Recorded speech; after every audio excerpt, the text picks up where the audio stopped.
Caríssimos irmãos, caríssimas irmãs,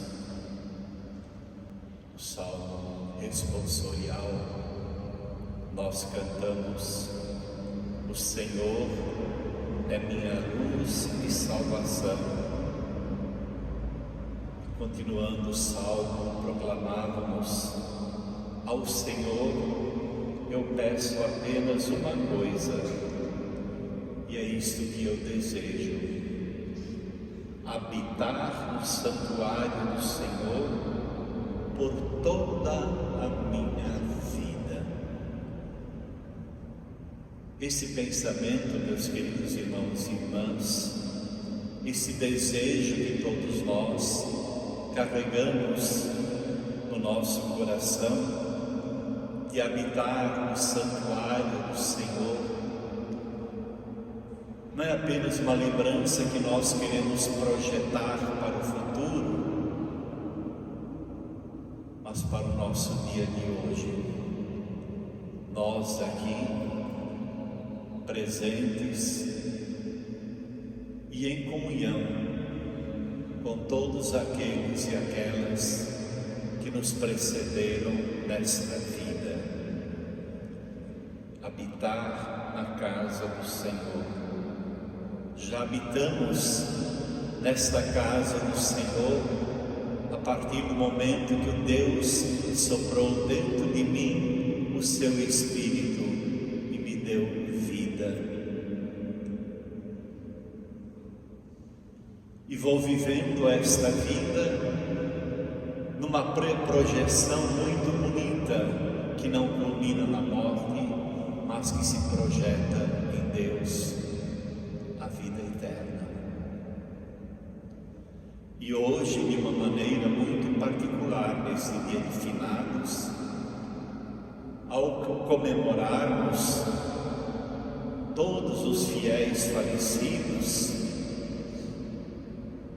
várias lembranças, vários mistérios falam de perto a cada um de nós. Talvez o primeiro e maior de todos os mistérios seja o próprio mistério da morte. Lembramos os mortos, e quando lembramos os mortos, não falamos de abstrações, mas vem na nossa memória fatos reais, fatos concretos, choros, despedidas. Despedidas e choros para os quais nós nos preparamos, mas nem sempre estávamos preparados, porque aí uma morte vem, muitas vezes, em momentos inesperados.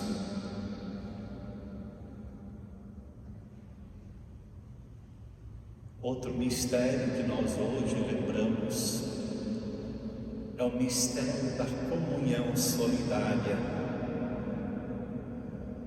com as pessoas que nos precederam nesta vida, nos precederam na fé. Este é o sentido bonito da Eucaristia que aqui estamos celebrando nesta manhã de finados.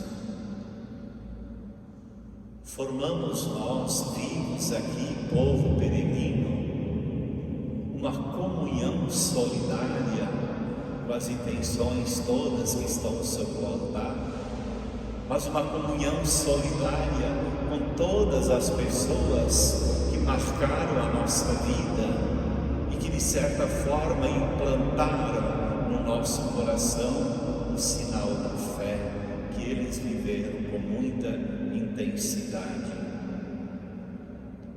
Então, nesse sentido também, a Eucaristia nos faz lembrar hoje a lembrança de todos aqueles e daquelas que conosco caminharam nessa peregrinação terrena rumo à casa do Pai.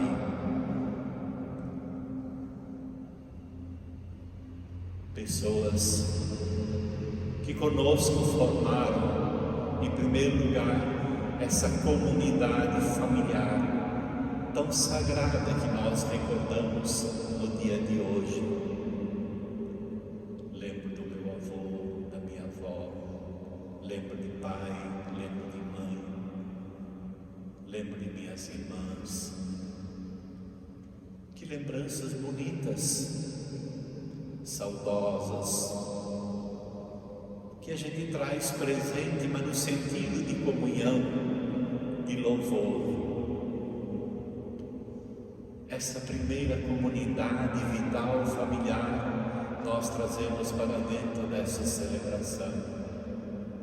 Mas também trazemos para dentro dessa nossa celebração a comunhão, a comunidade eclesial.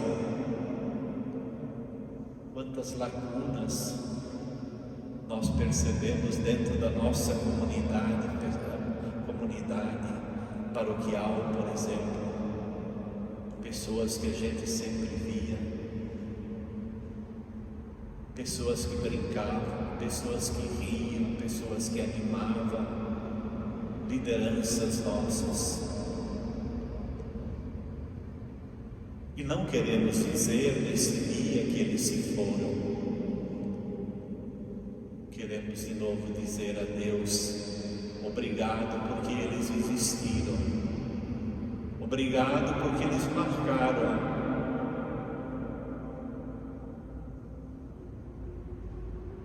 a nossa vida, marcaram a nossa comunidade. Então essa festa, esse dia de finados, nos leva sempre de novo àquilo que é fundamental na nossa existência, na nossa vida, as nossas raízes de família, os nossos antepassados. Onde eles estão? Onde estão essas pessoas? As procuramos nos cemitérios, sim.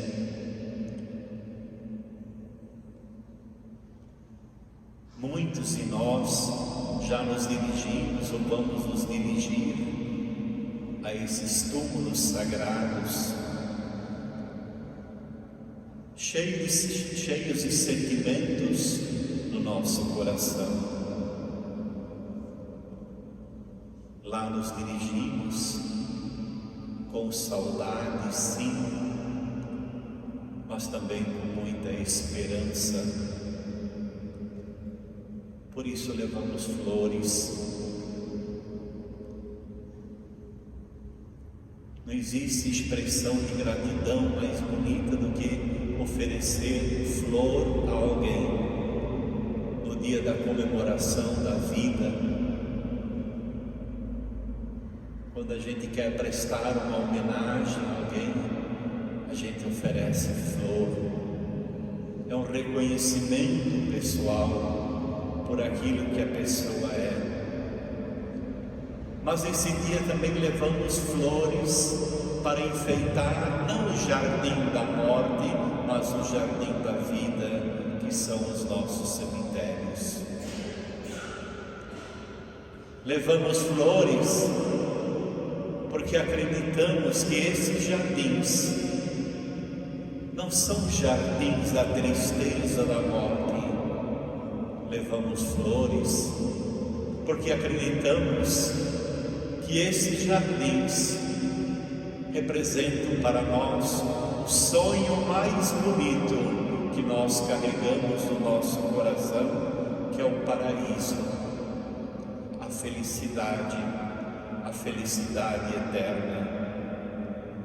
É o que nós desejamos nesse dia aos nossos entes, aos nossos irmãos e irmãs falecidos. Por isso nós muitas vezes dizemos que o cemitério é um campo santo, uma expressão muito bonita, o campo da paz, o jardim da paz, o jardim da esperança. E por que a gente diz isso, que o cemitério é o jardim da paz, é o jardim do paraíso, é o jardim da esperança? Dizemos isso a partir do dia que uma pedra foi removida de um túmulo, de uma sepultura, e justamente a partir da pedra removida, os que foram para a sepultura chorar ouviram a mensagem: por que procurais entre os mortos aquele que está vivo?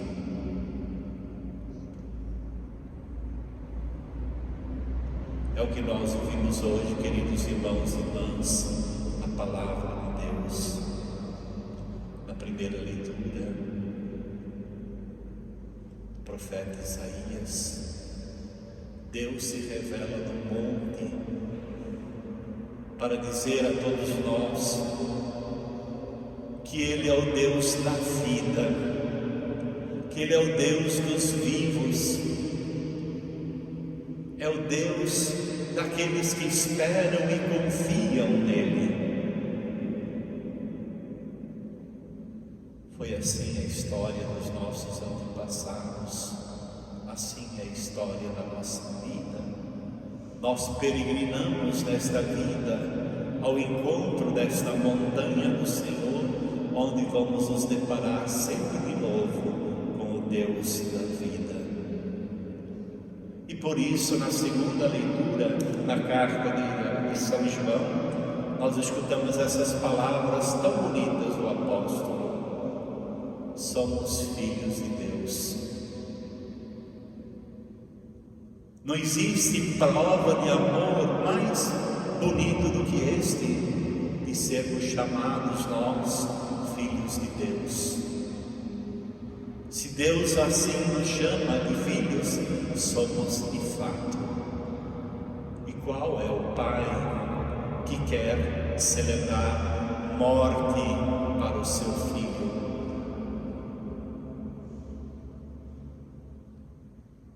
Deus nos ama a partir do amor de pai. E a prova desse amor de Deus é que Ele nos ama como pai. Pai que quer a nossa vida e que deu a vida a todos aqueles e aquelas filhos e filhas que nos precederam nesta caminhada. E também de Jesus ouvimos a palavra confortadora e consoladora nesta manhã do Evangelho, que a grande vontade de Deus qual é? Jesus mesmo nos revela qual é a grande vontade de Deus. A grande vontade de Deus é que ninguém de nós se perca. A grande vontade de Deus é a ressurreição no último dia. Por isso me lembro sempre, quando na teologia a gente estudava o mistério da vida e da morte, o professor nos dizia que Deus sempre dá uma última oportunidade a cada pessoa para um sim ou para um não. Que no momento da morte, não é o nosso tempo, segundos cronometrados, mas o tempo de Deus. E no tempo de Deus, cada pessoa, cada ser humano tem sempre a possibilidade de dizer de novo: sim, eu quero a vida. É profunda esta palavra do Evangelho de hoje, que a grande vontade de Deus é que ninguém se perca, mas tenha vida eterna. E para concluir, então, meus irmãos, minhas irmãs, para celebrarmos bem esta Eucaristia, 3 palavrinhas bem breves. A primeira palavra é agradecimento. A primeira palavra é ação de graças. Agradecimento e ação de graças por tudo aquilo que Deus realizou e operou nas pessoas que nos precederam na fé. Então, olhando para o nosso retrovisor familiar, nós queremos agradecer, louvar a Deus por essas pessoas. Segundo lugar, ao olhar para essas pessoas, ao trazer à memória essas pessoas, nós queremos vê-las como testemunhas da fé, como elas caminharam na luz de Deus, como elas procuraram do jeito delas o caminho do amor, o caminho da fidelidade. Brota em nós hoje também esse sentimento de imitar os valores dessas pessoas. São valores que não se apagam na morte, mas valores que nós perpetuamos de uma forma sagrada na nossa vida. E a terceira atitude é interceder. E a nossa intercessão, como nós sempre rezamos pelas almas, é interceder para que Deus manifeste a essas pessoas a sua bondade, manifeste a essas pessoas a sua misericórdia, para que possam, assim como nós proclamamos, receber o repouso eterno e brilhar como luminares na estrela celeste, na constelação celeste, entre todos os santos e santas. Então vale a pena e devemos rezar sempre pelos nossos falecidos, e quando rezamos por eles, pedimos sempre ao Deus da misericórdia que eles vivam na paz e no repouso eterno. Todos os nossos fiéis falecidos, nós suplicamos, descansem em paz. Amém.